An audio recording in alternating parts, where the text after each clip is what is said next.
Assalamualaikum dan salam hormat. Bersua lagi menerusi ruang bicara seperti biasa di platform ini di Bernama TV. Anda boleh saksikan secara langsung kami menerusi Facebook Live juga. Dan nama saya Wan Syahrina. Hari ini 4 Februari 2021 hari Khamis.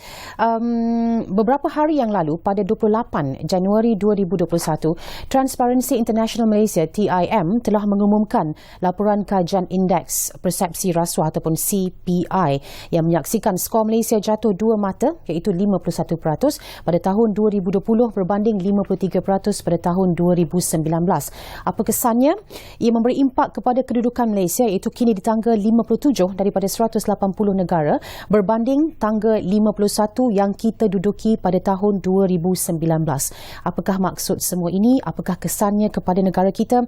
Dan bagaimana kita boleh depani 2021 ini, era pandemik, ya, dengan inisiatif-inisiatif yang ada untuk kita melandaikan pula lengkung rasuah di negara kita. Untuk bercakap tentang ini dan mungkin lagi banyak perkara sebenarnya untuk sepanjang baki 2021 yang kita ada, kita akan bersama-sama dengan Ketua Suruhanjaya Pencegahan Rasuah Malaysia SPRM, Datuk Seri Azam Baki, untuk bercakap tentang isu dan cabaran dan konsistennya SPRM memerangi rasuah. Untuk itu kita menghubungi menerusi panggilan Skype Datuk Seri Azam Baki di talian sekarang ini. Datuk Seri. Ya, Assalamualaikum warahmatullahi wabarakatuh. Waalaikumsalam. Terima kasih Datuk Seri kerana bersama-sama kami. Dan mungkin walaupun panjang Datuk Seri, kita ingin sentuh tentang hala tuju dan juga wawasan SPRM sendiri, tapi kerana semalam ada 2 berita panas berkenaan dengan SPRM, iaitu keputusan kes Tan Sri Isa Samad dan juga tangkapan bekas pengerusi Mara Incorporated. Jadi kes-kes ini kes yang berprofil tinggi dan sering ditanya perkembangannya oleh masyarakat. Namun dengan keputusan semalam melihat laporan berita, boleh kita rumuskan bahawa SPRM telah pun menjalankan fungsi dan tanggungjawabnya walaupun dalam keadaan pandemik sekarang ini. Dan mungkin Datuk Seri ingin berikan komen dulu tentang itu. Ya, Wan, terima kasih. Saya ucapkan terima kasih kepada pihak bernama kerana menjemput saya kali ini dalam ruangan bicara ini. Terlebih dahulu ingin saya nyatakan bahawa SPRM dalam keadaan mana pun akan terus memerangi rasuah tanpa dan juga tanpa kita hiraukan apa jua cabaran yang ada di depan kita. Dalam keadaan negara sekarang yang menghadapi pandemik COVID-19, tentu kami menghadapi cabaran yang boleh katakan berat juga dalam kita melaksanakan tugas kami kali dalam aspek penguatkuasaan. Jadi banyak perkara yang kami kena hadapi dan kami kena customize tindakan kami supaya tindakan-tindakan itu lebih efektif.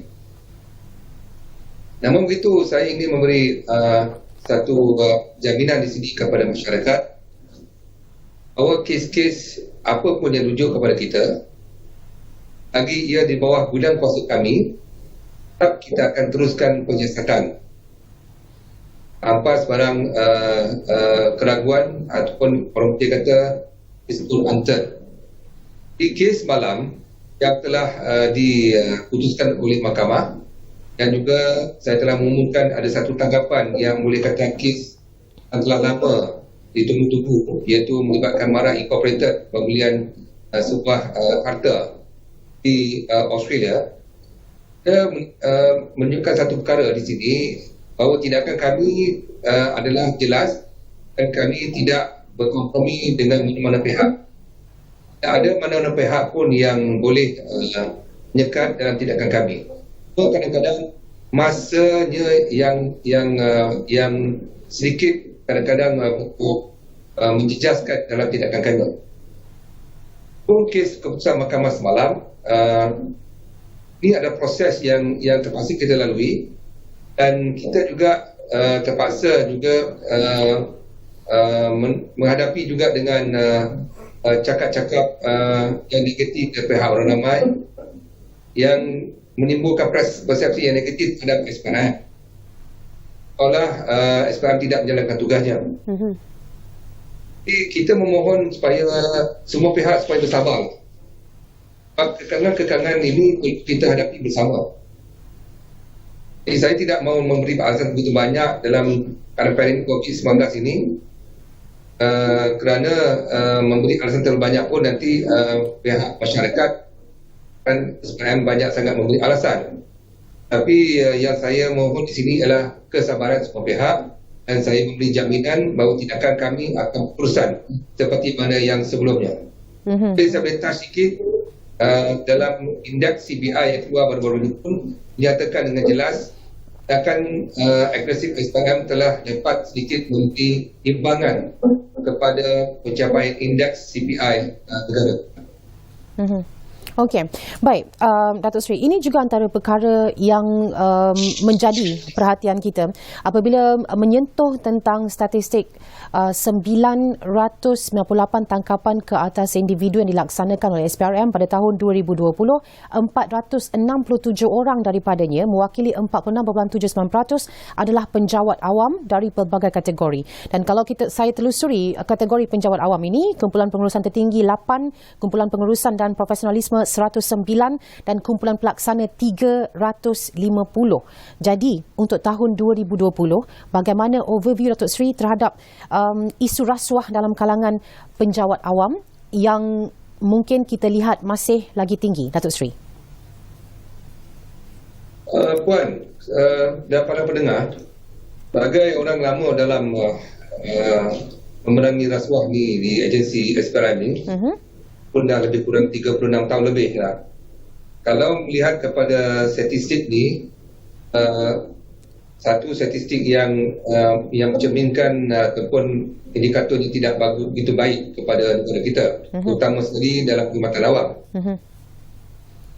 Jauh daripada itu juga, yang saya ingin tekankan di sini bukan sangat statistik, tapi fact ataupun kesan daripada kes-kes yang telah kita siasat ini, yang mana ia menunjukkan penglibatan pihak-pihak berkuasa tertinggi. Dan mereka ni diberi amanah dalam menjalankan tugasnya. Dan apabila kita lihat pada statistik tahun 2020 ataupun 2019, yang mana tangkapan pendakwaan yang melibatkan pegawai-pegawai kanan tertinggi, ia melambangkan olah-olah pegawai kerajaan ini sudah mula banyak terlibat dalam isu-isu rasuah. Yang ni kalau tanya saya, ia membimbangkan sedikit. Dan kalau sebagai contoh, kalau kita lihat pegawai kanan tentera, minta maaf kalau saya kuasa sebut, dalam beberapa kes baru-baru ini, dan pada hari ini juga telah diperlukan tentang tangkapan perombolan pegawai penguasa yang telah diriman di mahkamah pada hari ini selama 7 hari. Saya boleh katakan kes-kes begini ataupun angka-angka yang kita lihat ni perlu ditangani dengan begitu kesan pada tahun 2021 ini. Pegawai kerajaan, mereka yang beri amalah ini, mereka berkuasa dalam menentukan hal-hal tuju dalam pentadbiran kerajaan. Tahun 2021 ini, seperti mana saya pernah umumkan pada tahun 2020, usaha kami dalam untuk mengekang keterisan adalah menjadi agenda utama SPRM. Di samping itu juga, kita juga melihat kepada isu-isu yang boleh menjejaskan keselamatan dan juga yang boleh menjejaskan sosial budaya rakyat negara ini.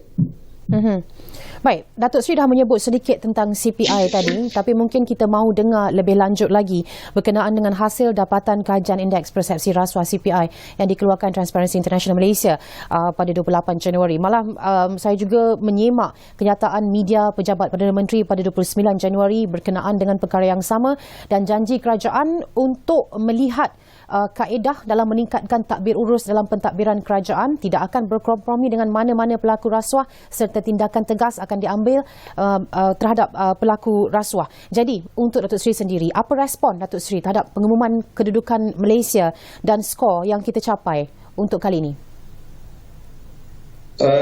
Puan, berhubung dengan result ataupun keputusan yang diumumkan oleh TI Malaysia, yang mana saya ulang balik, kita jatuh 2 mata CPI kita daripada indeks daripada skor kita itu 53 tahun 2019 kepada 51, dan juga ranking kita juga menurun 6 antara daripada 51 kepada 57. Ia satu perkara yang atau kan indikator yang tidak begitu cantik untuk elok untuk kita tangani, untuk kita lihat pada tahun 2021 ini. Jadi banyak perkara yang perlu kita buat dalam kita berusaha untuk meningkatkan skor ataupun ranking kita pada tahun 2021 ini. Dari pihak SPRM, kami akan terus menjalankan aktiviti penguatkuasaan dan juga pendidikan masyarakat kami dalam mengutarakan soal ini secara berkesan. Usaha yang kami jalankan pada tahun 2019 nampaknya dapat mengimbangi sedikit indeks ataupun skor kita. Tetapi ingat bahawa dalam untuk membetulkan skor ataupun mendapatkan skor yang baik pada tahun depan, dalam survey yang dibuat ni ada 9 telah dibuat yang telah diambil kira, hanya 1 saja yang melibatkan SPRM. Namun demikian, SPRM akan bekerjasama dan membantu kerajaan dalam usaha kita meningkatkan tabik urus dalam negara ini.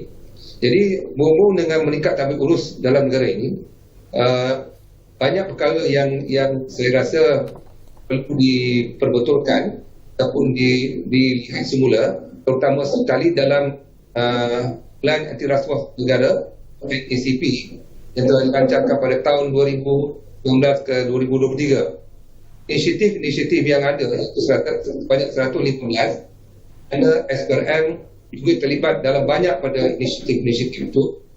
Saya jangka SPRM boleh membantu untuk meningkatkan skor ini pada tahun hadapan bagi meningkatkan tabik urus negara kita.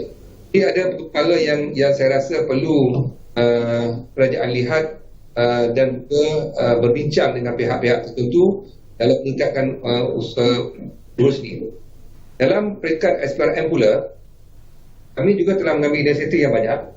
Lain daripada tindakan penguatkuasaan yang kita jalankan, kita juga terlibat dalam inisiatif ini, antaranya berhubung dengan meningkatkan keterusan perolehan dalam negara, yang mana kita terlibat dengan pihak MOF yang dinamakan Integrity Pact. Pact ini ada satu aku janji di mana pihak-pihak yang akan mengambil bahagian dalam perolehan kerajaan, mereka perlu menandatangani aku janji, yang mana aku janji ini sekiranya tidak dipatuhi akan menyebabkan satu tender atau kontrak itu boleh ditarik balik oleh pihak MOF atau pihak kerajaan. Selanjutnya mereka yang terlibat ini boleh didakwa di mahkamah. Dalam hal CPI ini puan juga saya ingin juga membetulkan beberapa perspektif yang rasanya tidak mungkin tidak dipahami oleh pihak tertentu. Dan lain pernah disebut semasa pembentangan oleh pihak TI Malaysia mengatakan kerajaan ataupun pihak kami memaklumkan tentang kes-kes yang berprofit tinggi dan sebagainya. Dan Aziz, kes Goldman Sachs, kes melibatkan Tunku Anand dan sebagainya, dan juga disebut kes of Watergate. Saya pada pihak kami yang disebutkan itu telah kita maklumkan pada masyarakat dan telah dimediakan melalui media semasa, media pada arus perdana dan juga media sosial. Jadi saya harap kadang-kadang pihak-pihak yang tertentu ni dalam mereka memberi komen tentang perkara ini perlu melihat tentang fakta sebenar yang mana telah kita pun nyatakan ke pihak media, dan bukan kita saja. Sebagai contoh melibatkan isu Goldman Sachs, pihak MOF telah mengeluarkan kenyataan beberapa kali tentang apakah justifikasinya settlement yang dibuat dengan pihak Goldman Sachs itu. Dan kadang-kadang ada komen-komen seperti ini yang tidak berlandaskan kepada ia juga menyimpang kepada penurunan persepsi atau negative perception kepada negara kita. Jadi saya rasa pihak-pihak tertentu, kalau sekiranya dalam komen ni, saya rasa dalam mereka memberi komen mereka juga open engagement dan pihak kami ataupun pihak MOF ataupun pihak GICC sendiri ini mendapatkan fakta-fakta yang sebenar. Dalam hal NACP ini saya juga mungkin ada sedikit kelompangan di mana pemawaran inisiatif-inisiatif yang telah diambil, inisiatif itulah yang diputuskan oleh Jawatan Kuasa Khas Kabinet mengenai anti rasuah disediakan kepada masyarakat. Jadi saya rasa perkara ini perlu diperbaiki supaya pihak yang buat survey itu mereka dapat maklumat sebenar dan tidak ada tanggapan usaha kerajaan dalam memperbaiki kami urus dalam perkara ini. Baik, Datuk Seri. Memang betul seperti Datuk Seri sebutkan kerana ada yang mengaitkan kejatuhan CPI kita disebabkan kes-kes yang sebelum ini yang mereka rasakan mereka tidak mendengar kabarnya ataupun apa keputusannya. Jadi kalau kita ada masa lebih lagi selepas ini, mungkin kita akan memberikan fokus kepada kes-kes ini, ya, sekali lagi. Tapi sekarang kita akan beristirahat seketika, kembali semula selepas ini. Teruskan bersama-sama kami menerusi Ruang Bicara. Malam ini membawakan topik isu dan cabaran SPRM konsisten perangi rasuah bersama-sama Datuk Seri Azam Baki, Ketua Pesuruhjaya SPRM. Kembali selepas ini.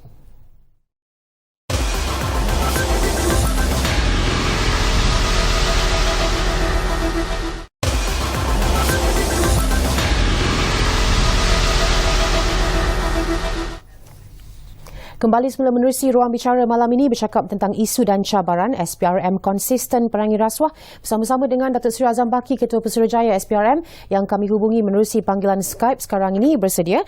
Baik Datuk Seri, kita akan sambung sedikit lagi antara perkara-perkara yang kita sentuh berkenaan dengan SPRM dan juga mungkin wawasan SPRM sendiri untuk mendepani 2021 ini, dan bercakap tentang tindakan penguatkuasaan. Selain daripada itu, Datuk Seri, kalau boleh kita tahu juga berkenaan dengan tindakan penyitaan ke atas aset-aset pesalah rasuah yang dilakukan oleh SPRM.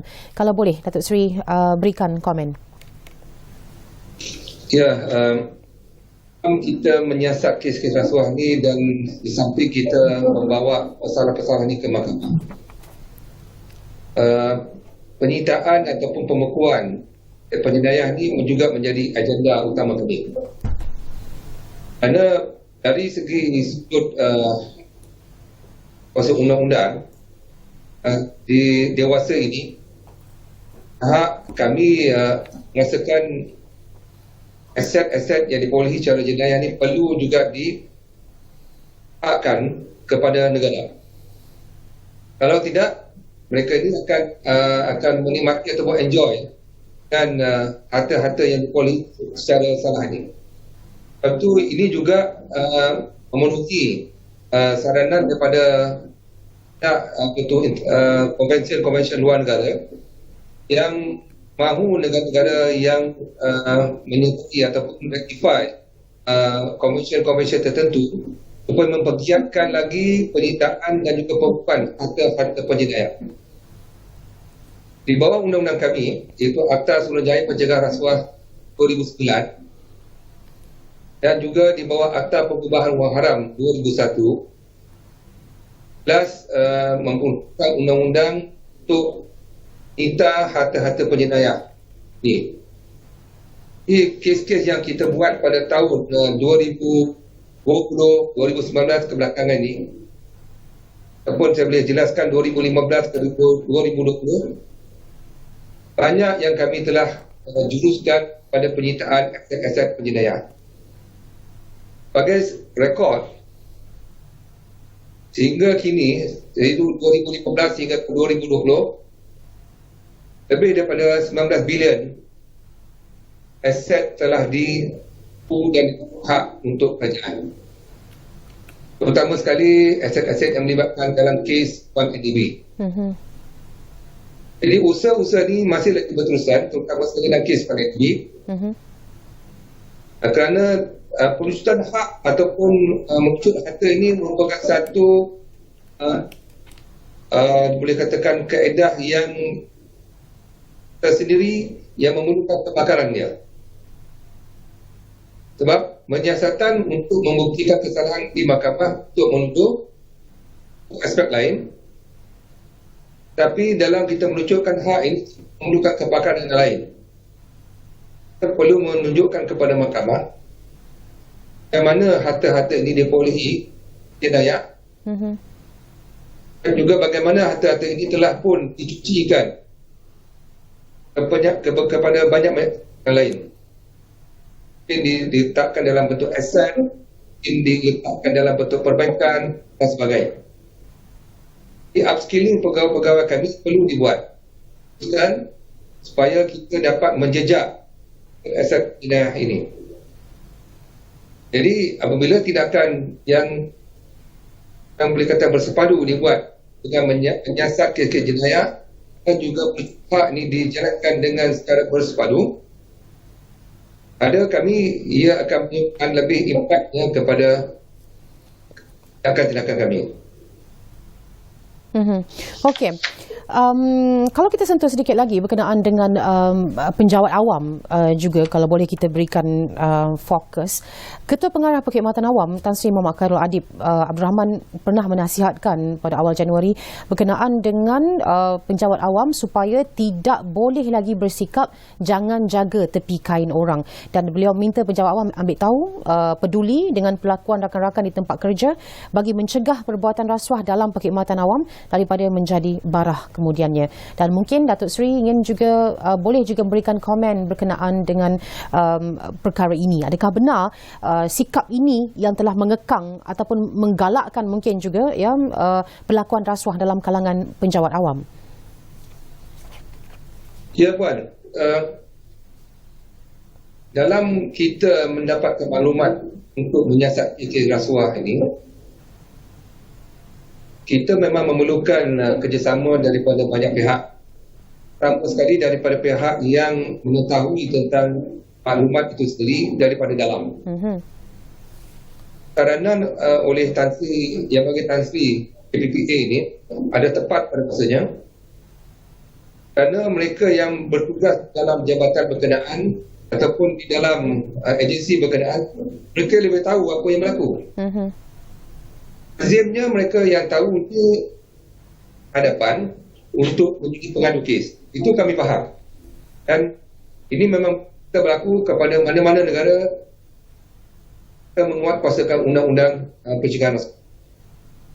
Jarang sangat datang untuk membuat aduan secara terus kepada agensi buat seperti kami. Tapi maksud Tan Sri itu tadi adalah mereka perlu melihat apa yang berlaku dalam jabatan, laporkan kepada pihak berkuasa seperti kami. Adalah penting, dan mereka dengan untuk membetulkan atau membersihkan jabatan mereka bekerja. Dalam peruntukan undang-undang yang ada sekarang, kita menggalakkan mereka menjadi orang pemberi maklumat ataupun whistleblower. Whistleblower ni adalah dilindungi bawah Akta Pemberi Maklumat, Perlindungan Pemberi Maklumat tahun 2010. Mana di bawah akta ini jelas dan diberikan kepada mereka yang memberi maklumat kepada agensi penguasa seperti SPRM. Saya boleh klaim di sini bahawa dia only agensi yang leading dalam pembentukan Akta Whistleblower Act Protection Act 2010 ini SPRM. Okey. Akta ini sebenarnya boleh dikuatkuasakan oleh mana-mana agensi penguasa. Mereka menerima maklumat untuk mereka menjalankan penyiasatan. Tapi sehingga kini rekod menunjukkan SPRM adalah agensi yang banyak menggunakan pakai akta ini. Kami menyarankan kepada masyarakat, mereka tak perlu takut untuk hampir ke hadapan, memberi maklumat dan maklumat itu dilindungi, dan sekiranya ada tindakan yang tidak wajar, akan kekerasan dan sebagainya diambil terhadap penjawat-penjawat awam yang mendedahkan maklumat kepada kami, mereka adalah dilindungi dalam beberapa aspek. Antaranya adalah mereka boleh membuat aduan kepada kami dan kami boleh mengambil tindakan terhadap mana-mana pegawai kanan mereka ataupun jabatan mereka yang mengambil tindakan yang tidak wajar mereka, sehingga boleh dituduh di mahkamah ataupun mereka boleh diberi imbuhan atau pampasan sebagai menggantikan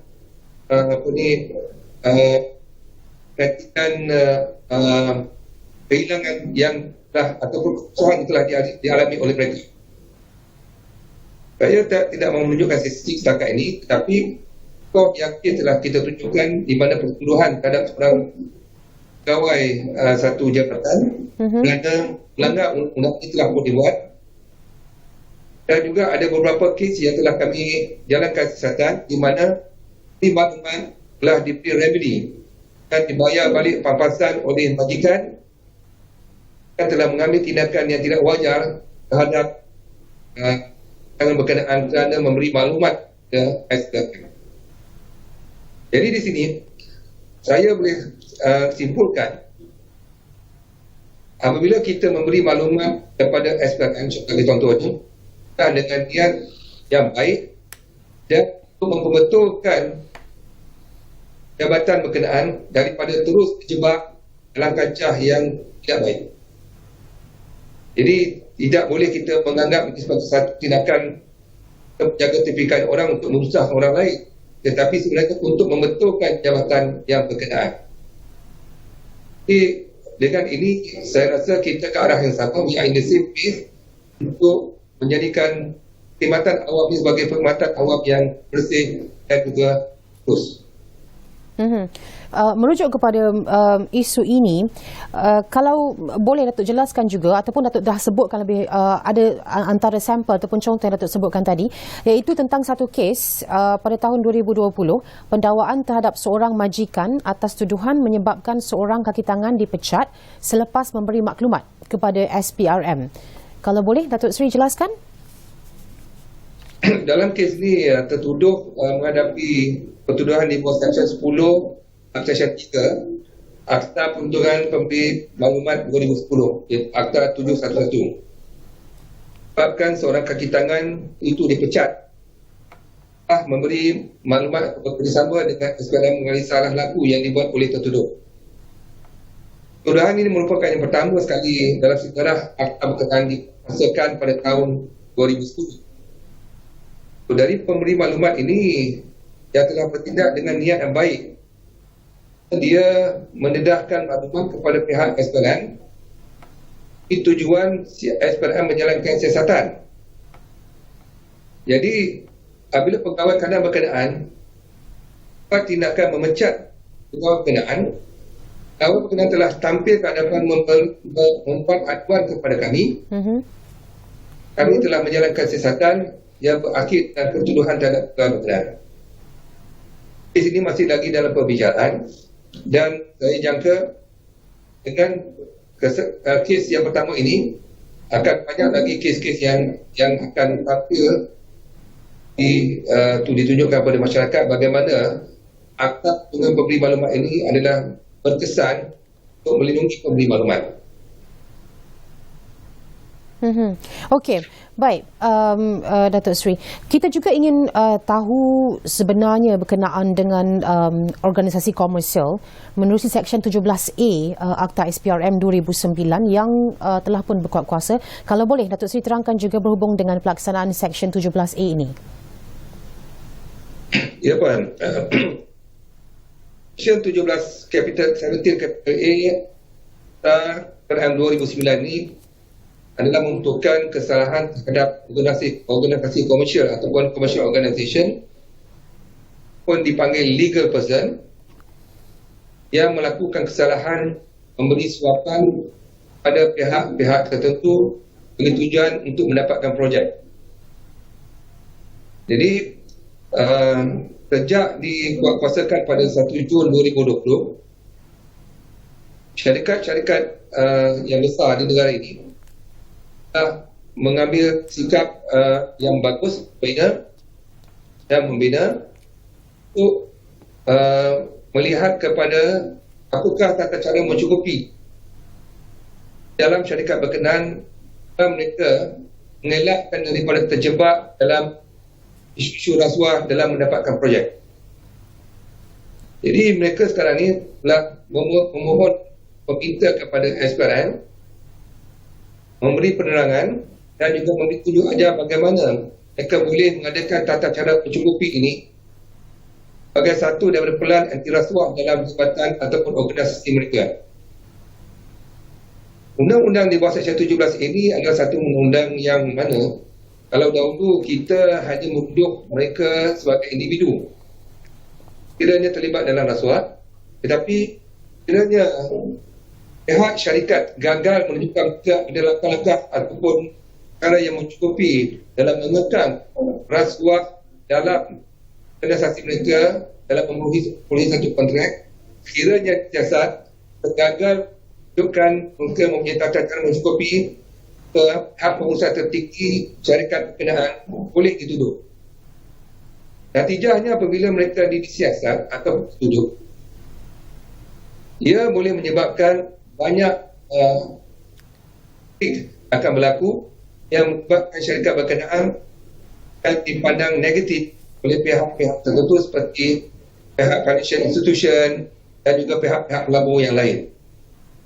Jadi ini sebagai satu paran juga kepada syarikat-syarikat organisasi ini untuk mereka lebih telus dalam ataupun lebih berpanah dalam mendapat satu kontrak dengan tidak perlu membayar apa-apa suapan kepada mana-mana pihak yang meneruskan kontrak berkenaan.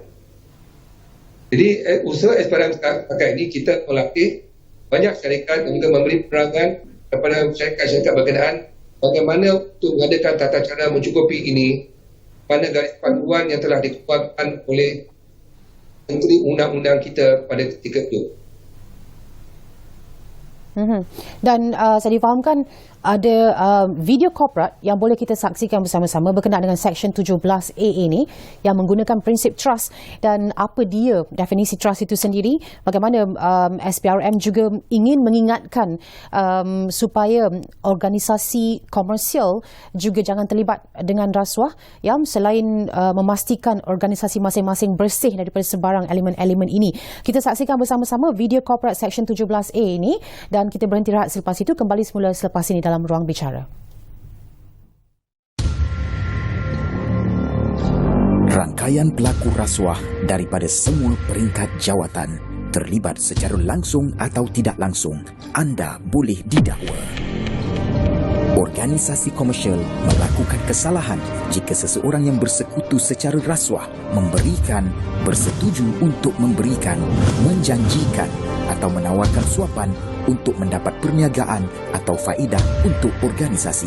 Organisasi komersial termasuk NTP yang ditubuhkan di bawah Akta Syarikat 2016, Akta Perkongsian 1961 atau Akta Perkongsian Liability Terhad 2012, sama ada di dalam atau di luar Malaysia dan menjalankan keseluruhan atau sebahagian perniagaan di Malaysia. Pesalah boleh dihukum denda 10 kali nilai suapan dengan nilai minimum RM1 juta atau penjara sehingga 20 tahun atau kedua-dua. Berniaga dengan jujur dan bertanggungjawab. Mempunyai tata cara mencukupi dalam aspek pencegahan. Bebaskan organisasi daripada rasuah. Wujudkan sistem pematuhan yang bersesuaian dan penyaluran maklumat salah laku yang efektif. Amalkan 5 prinsip asas ini, iaitu komitmen pengurusan atasan, analisa risiko rasuah, pelaksanaan langkah kawalan, pemantauan, penilaian dan penguatkuasaan secara sistematik, latihan dan komunikasi.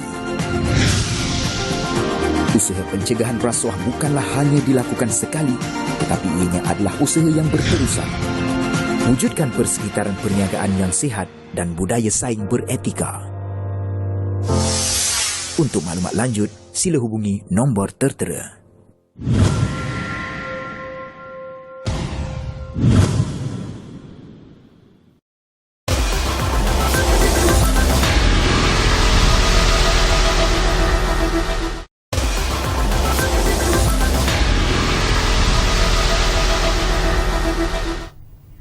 Kembali semula menerusi ruang bicara. Blok terakhir untuk kita bercakap tentang isu dan cabaran SPRM konsisten perangi rasuah bersama-sama dengan Datuk Seri Azam Baki, Ketua Pesuruhjaya SPRM di talian Skype kita pada malam ini. Baik, Datuk Seri, setelah beberapa perkara telah pun kita sentuh, mungkin kalau boleh, kalau ada Datuk Seri ingin umumkan kepada kita ataupun update kita berkenaan dengan perkembangan siasatan kes yang memang menjadi perhatian masyarakat, menjadi bualan, seperti contohnya berhubung isu kartel daging haram. Bagaimana tindakan SPRM setakat ini, statusnya, Datuk Seri? Ya, dalam isu kartel daging ini, SPRM sedang giat menjalankan siasatan. Tak silap saya, setakat ini kita telah menjalankan tangkapan selama lebih daripada, setakat ini lebih daripada 8 orang telah kita tangkap. Dalam kes ini telah dibincangkan dengan saya secara peribadi, dan saya berpuas hati dengan keterangan-keterangan yang dibolehi setakat ini, dan pihak kita sedang menyiapkan siasatan ini. Saya jangka berkemungkinan dalam 5 orang boleh setakat ini disarankan untuk dituduh di mahkamah. Dalam isu kartel daging ini, yang kita lihat dalam siasatan kita ni terbagi kepada 3 skop lebih kurang. Satu daripadanya ialah isu tentang rasuah dan juga salah guna kuasa pihak-pihak tertentu yang terlibat dalam pengeksporan dan juga penguasaan mengimport daging-daging ini ke Malaysia. Yang kedua berhubung dengan dokumen-dokumen yang kepada pihak penguasa, yang mana ia mengelirukan pihak penguasa. Dan yang ketiga, kita juga melihat kepada pelumpangan kepada sistem dan prosedur yang membolehkan pihak-pihak tentu memonopolisikan pengeksporan daging-daging ini daripada negara ataupun pada tempat yang tidak dibenarkan. Saya jelaskan satu persatu dulu. Berhubung dengan isu rasuah dan salah guna kuasa, tentu ia melibatkan mereka yang patutnya menjalankan penguasaan, tapi mereka tidak amanah dalam menjalankan tindakan mereka akibat daripada perbuatan menerima suapan. Yang ini, keterangan ini nampaknya ada yang dapat dibuktikan. Saya harap pihak Timbalan Port Dahulu Raya bersetuju dengan cara kami untuk mereka-mereka ini. Jadi saya boleh nyatakan di sinilah bahawa memang unsur-unsur rasuah inilah menyebabkan daging-daging yang tidak akan masuk telah dibawa masuk ke negara ini. Secara tidak langsungnya saya boleh katakan bahawa berkemungkinan apabila daging-daging ini diimport kepada pihak atau daripada negara-negara yang tidak dibenarkan atau syarikat-syarikat daripada negara yang tidak dibenarkan, pengakuan tentang halal haramnya tipu. Jadi masyarakat kita boleh katakan, terutama sekali masyarakat Islam, akan tertipulah. Dan kita telah makan daging-daging yang telah dibekalkan oleh mereka ini. Itu hal berhubung dengan rasuah. Dan juga berhubung dengan permukaan dokumen-dokumen palsu yang melibatkan banyak pihak.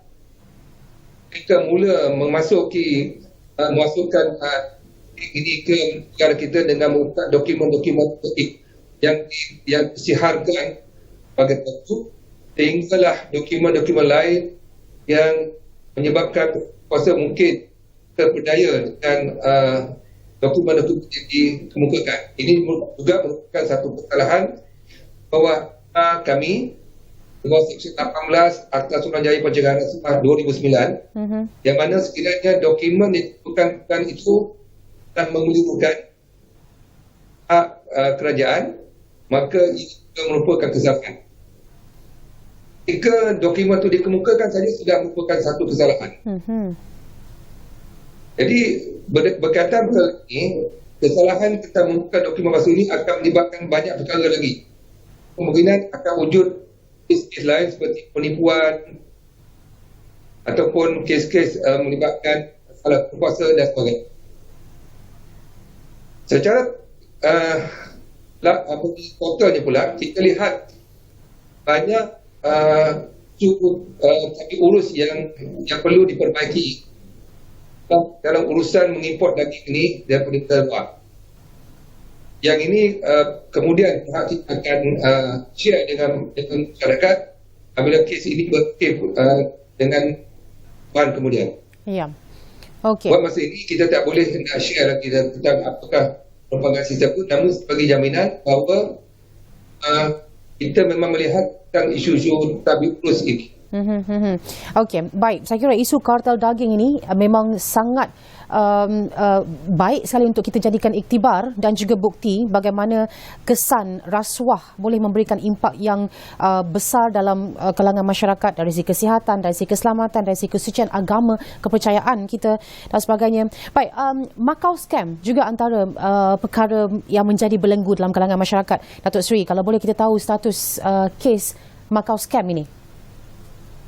Kes ini telah kita kemukakan kepada Timbalan Boda Raya dan ada beberapa perkara lagi yang perlu kita siasat arahan daripada Timbalan Boda Raya, tetapi rasuah dan we propose to charge certain people dalam kes ini. Saya sebut tadi no stone unturned, dan kami akan push kes ini to maksimum supaya mereka yang terlibat ini perlu dibawa ke pengadilan. Dan kes ini saya jangka mungkin dalam tempoh terdekat ini akan dibuat keputusan oleh pihak Timbalan Boda Raya. Okey. Dan selain daripada nama-nama yang saya sebutkan, kalau boleh kita tahu juga status beberapa kes berprofil tinggi, kalau ada lagi masih dalam siasatan SPRM ataupun dalam perbicaraan setakat ini, Datuk Seri? Oh, memang ada. Dan cuma saya minta supaya pihak-pihak tertentu ni supaya bersabarlah berhubung dengan perbicaraan ini. Sebagai contoh, kes-kes yang telah diputuskan di mahkamah contohnya semalam, masyarakat mengatakan kenapa kes ini tidak diterus saja seorang itu dimasukkan penjara dan sebagainya. Ini adalah merupakan undang-undang yang telah diputuskan oleh mahkamah. Mahkamah punya hak untuk memberi seorang itu hak untuk buat permohonan betul rayuan. Dalam tempoh rayuan itu maka mereka ada bebas untuk berada di luar sehingga kes itu diputuskan sebaliknya. Umum kes-kes yang berprofil tinggi yang sedang dalam pembicaraan, ada kes yang nak ditarik balik. Kes ini masih lagi dalam perbicaraan dan kita menyerahkan sepenuhnya kepada kebijaksanaan mahkamah untuk memutuskan kes ini. Siasatan yang lain berprofil tinggi memang sedang kita jalankan dan perkara ini akan kita maklumkan pada masa yang Baik, yang paling penting selalu dapatkan kenyataan yang rasmi daripada SPRM, dapatkan berita-berita yang sahih dan tidak terlebih dahulu mendahului SPRM dalam mencipta cerita-cerita sendiri. Datuk Seri, ya. Okey, sebelum kita berakhir, mungkin ini juga untuk merumuskan apa yang telah pun kita bincang dan menjangkau bulan-bulan yang akan datang lagi dalam tahun 2021 ini. Mungkin Datuk Seri boleh ulas berkenaan dengan cabaran dalam era pandemik ini untuk SPRM dan juga aspirasi SPRM mendepani 2021. Ya, dalam menghadapi pandemik COVID-19 ini, SPRM perlu melihat kepada kaedah-kaedah penyiasatan yang lebih berkesan. Ataupun strategi penyiasatan kita, strategi pencegahan kita dan juga strategi pendidikan masyarakat kita perlu sesuai dengan keadaan sekarang. Maklum dengan keadaan pandemik COVID ini menyebabkan ekonomi slowdown, menyebabkan pejabat-pejabat banyak ditutup dan sebagainya. Pejabat-pejabat kerajaan juga tidak begitu berfungsi dengan baik. Kita perlu memutuskan tayang COVID-19 ini. Itu antara lain yang perlu kami perhatikan di sini adalah isu berkaitan dengan ketirisan dana. Lazimnya apabila keadaan ekonomi tidak baik, tendensi ataupun kecenderungan pihak-pihak tertentu untuk bersaing mendapatkan projek adalah tinggi. Dan dikhawatiri pihak-pihak yang bersaing untuk mendapatkan projek ini, mereka akan lebih cenderung untuk mendekati pegawai-pegawai kerajaan atau pihak-pihak berkuasa, membeli mereka, cuba dan sebagainya bagi mendapat kontrak berkenaan. Dan juga kontrak-kontrak kerajaan yang akan diumumkan COVID-19 ini, mana sudah tentu akan lebih limited, maka competition akan lebih tinggi. Kita khawatir pihak-pihak tertentu ini akan menggunakan pengaruh wang terhadap pihak-pihak berkuasa ini untuk mendapatkan kontrak berkenaan. Jadi ini ada satu cabaran kepada SPRM bagi tentang ketirisan dana supaya daripada berlaku. Maksud saya ketirisan dana ini berlaku dalam dua keadaan. Okey. Satu daripadanya ialah berhubung ketekan kos. Ada pihak cuba membeli pegawai kerajaan bagi tujuan untuk dapatkan projek, sudah tentu kos itu akan meningkat bagi tujuan untuk menampung pembayaran rasuah.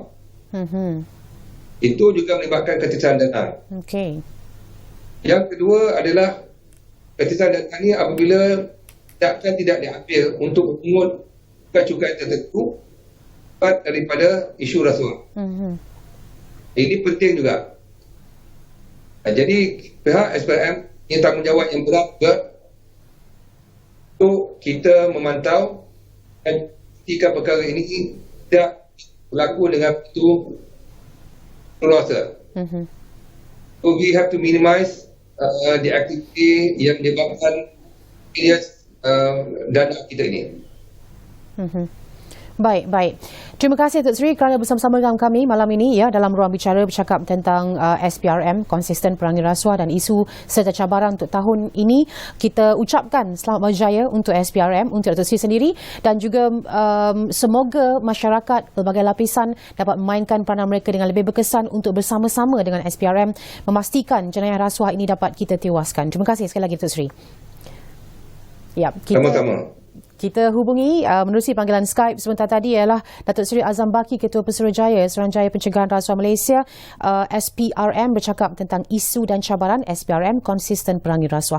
Dan ini menutup ruang bicara pada malam ini. Berjumpa lagi pada lain masa. Saya Wan Syahrina. Teruskan menonton siaran Bernama TV.